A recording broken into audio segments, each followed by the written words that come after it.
What is up, Battlefield trolls?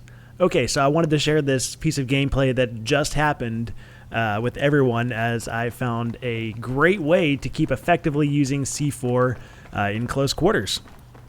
Okay, in Conquest Domination, you'll find that the flag capture areas have an extremely small radius, and you have to be right on top of the flag in order to cap it.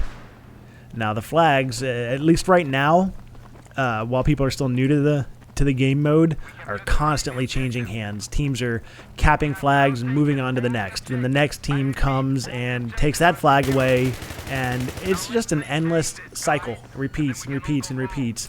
And really, right now, whoever proves to have the most potent offensive team tends to take the match. Now, I wanted to change that, and I found that littering the capture area with 2 or 3 pieces of C4 can effectively stop any forward momentum the enemy team might have. I don't know how many double and triple kills I managed to pull because everyone's just kind of blindly running to cap flags and get points and you know, be offensive. All you really need to do, and once the C4 is set up, is watch the flag above your mini-map. I don't know if you know this or not. Most of you should know this by now, but the flags are in order on your mini-map. So you'll have 3 diamonds, and each will represent a flag, and they're actually in alphabetical order right there, A, B, and C. So you just wait and look for the flag you set the C4 on to start flashing, and just let her rip, let them have it. Now, eventually they will grow smart to your tricks, but they'll still need to actually clear the C4 out of the area before they can move on and capture the flag. So that's going to keep slowing them down. It's going to, you know, hit a wall. They have to throw a grenade or they have to shoot the C4 to blow it up. That's going to take time and give your team a little more time to keep capping flags behind them and holding flags. Okay, so I briefly hit on the Close Quarters DLC last night, but I was really tired, and I want to talk about it again, you know, now that I have another night of it under my belt. Okay, my favorite map so far is going to have to be Danya Fortress, the map you're seeing right now in the gameplay. Really, it's a toss-up between that one and Operation 9 to 5 or 925. I don't know if you guys get that, but it's in an office, and 9 to 5 is when you typically work, so it's 925. But anyway, Danya edges it out just a little bit because the C flag reminds me of the movie The Rock, just a little bit. So my least favorite map is going to still be Scrapyard, as I mentioned last night. I just can't deal with all the shadow and light play all over the place, as well as, you know, it's an industrial warehouse and everything. It just looks the same all over the place, and I find it really easy to get turned about, and I end up not knowing where I'm going.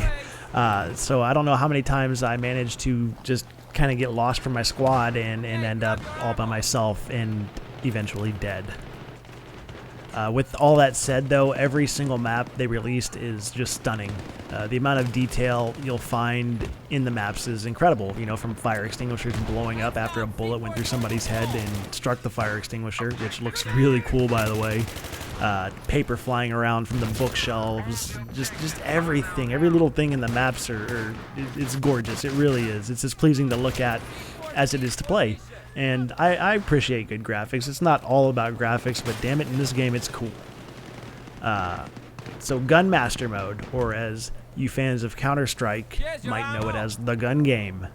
I really looked forward to playing this game mode when I first heard about it. I could really rock some gun game hard on Counter-Strike, man. I was pretty good at it. I could win some rounds there pretty regularly. And I really wanted to do the same here. Unfortunately, I'm finding myself struggling with it quite a bit. I'm not able to duplicate the same success I had in the Counter-Strike gun game here quite yet. I really don't think I've made it past the JNG quite yet. This mode is definitely going to be challenging, and it forces you to make use of weapons and different optics that you might not normally use or be used to. I can see this, though, really helping people break out of their comfort zones, and that's really a great way to improve, is to just find yourself struggling with something and do better with it and do better with it, and before you know it, you're good with that, but you're also good with the other stuff as well. Now, I have absolutely just fallen in love with Conquest Domination. That game mode is fast, it's intense, and sometimes I even crap my pants. As mentioned at the beginning of this video, the flags change hands throughout the entire match. And in such tight quarters, there's really never far you have to go to if you want to end up in a firefight. I think 300 tickets is the largest game I've played. And actually, that's the game you're watching right now, I believe, is 300 tickets. And even that only lasted for 11 or 12 minutes. It's fast. And it's going to be a really good way to get, a quick battlefield fix if you're short on time. You have to go to work, or you have to go to school, or you need to go to bed soon. You can just play a quick 10-15 minute round and hit the hay. Now, one of the interesting things I found being a PC player is that you can have up to 64 players on a close quarters map. That's really an insane amount of players in such a small place. I did play around tonight during my live stream of 64 player team deathmatch, and wow. It was so much going on. It was just entirely too chaotic. There was rockets flying everywhere. There was M320 grenades going all over the place. It was just way too much. Go figure, right? Who would have thought that 64 players in such a tight area would be a bad idea? It seems like the perfect idea. Anyway, I said in my last video that 24 players seems to be about the sweet spot for these maps, and I'm still finding that to hold true with every server I visit. I imagine the standard 16 players that the Xbox and PlayStation 3 get, I believe, but that's the standard anyway. That would probably be just fine as well, but I think 24 seems to be perfect for it. Any more than that, and really it's going to be way too much and way too chaotic, unless you're really wanting to walk into a gunfight every quarter second or so. Okay, so the question of the day, year, whatever, is Battlefield 3 Premium or even just the Close Quarters expansion worth buying? In my opinion, without a doubt. I find Close Quarters to be an excellent supplement to the entirety that is Battlefield. I don't think, standalone, probably not, but as part of the greater whole of Battlefield, it helps. It gives you that gameplay of real tight quarters combat, and you can always go and opt to play the big giant maps like Operation Firestorm or Caspian Border, or wait for the armored kill maps that are going to be just absolutely enormous. And it's going to help to attract a larger fan base to the game. People who maybe played Counter-Strike or maybe only played Call of Duty. When they see this close quarters, they could, hey, this is cool. This is kind of what I play. Let me play it. They'll get to playing it, and eventually they'll wean themselves onto the larger maps. And really, the more the merrier. I welcome everybody to Battlefield with open arms. If you're planning on buying any of the DLCs anyway, just go ahead and do yourself a favor and splurge for premium. It's nice to just get the buying part out of the way and just sit back and wait for the games to just flow in, and you can try them as they come in. It's nice. I like it.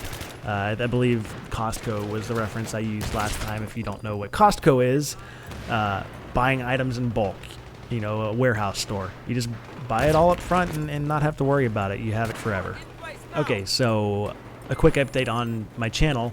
We're about 1,400 subscribers away from the 10,000 subscriber mark, which is a huge milestone. Such a huge milestone that way back when I had 2,000 subscribers, something like that, maybe 3,000, I promised that I would do a 24-hour live stream if it happened. So get ready. As soon as that happens, I'll schedule a day for that and buy a lot of coffee. Buy a whole lot of coffee. And sit down and play for 24 hours, minus getting up and eating and, using the restroom. I don't have a shit bucket or anything.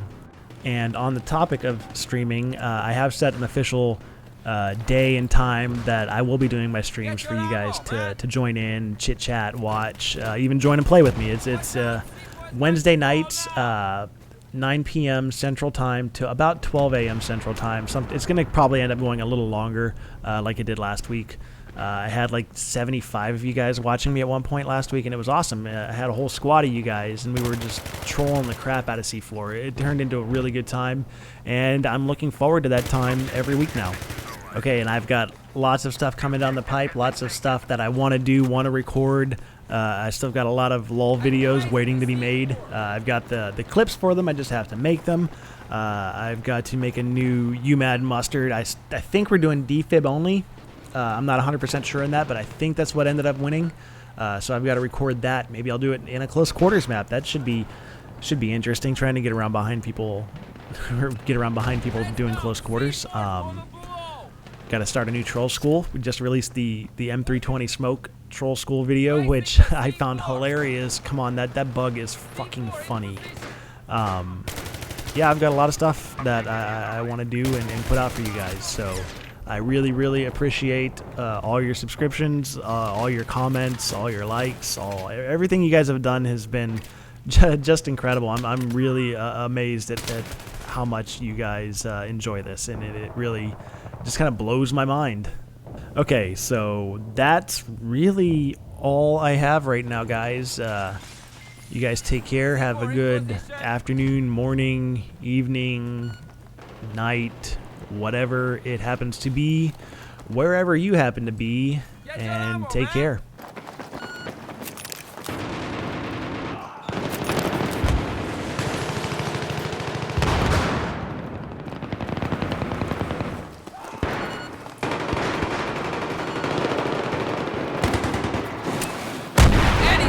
C4 on the blow! We'll be right back.